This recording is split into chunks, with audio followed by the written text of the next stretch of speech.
Deceive. First appearances deceive many.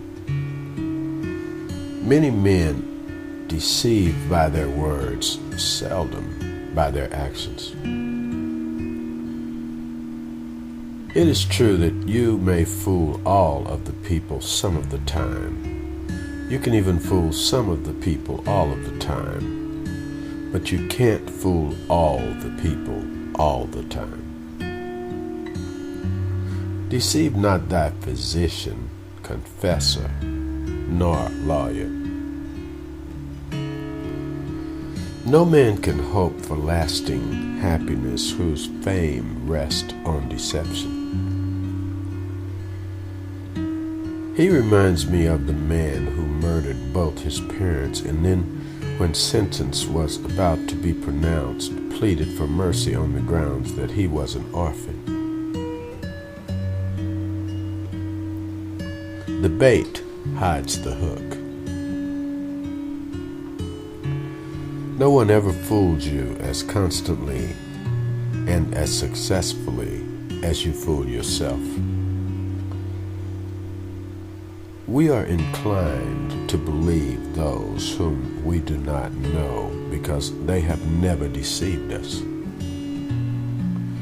Fool me once, shame on you. Fool me twice, shame on me. Decision. The mark of an educated man is the ability to make a reasonable or reasoned guess on the basis of insufficient information. He who considers too much will perform little. More decisions are dictated by human feelings than are made by logic and reason. Your capacity to say no determines your capacity to say yes to greater things. In all our resolves, we must decide which is the line of conduct that represents or presents the fewest drawbacks, and then follow it out as being the best one, because one never finds anything perfectly pure and unmixed or exempt from danger. Of a truth, he was a wise man who said, "Thou shouldst not decide till thou hast heard what both have to say." It does not take much strength to do things, but it requires great strength to decide on what to do.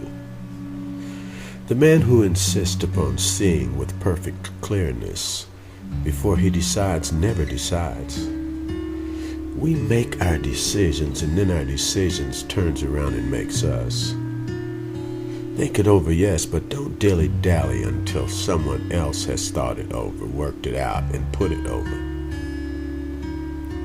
When once a decision is reached and execution is the order of the day, dismiss absolutely all responsibility and care about the outcome.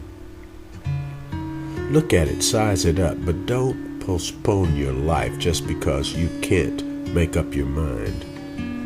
When confronted with two courses of action, I jot down on a piece of paper all the arguments in favor of each one.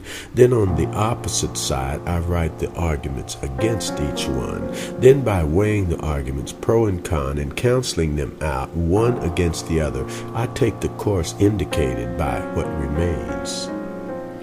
It doesn't make any difference who says a thing or what the position of the man may be. The great question is he right or wrong? A wise man makes his own decisions, an ignorant man follows the public opinion. Thousands of engineers can design bridges, calculate strains and stresses, and draw up speculations for machines.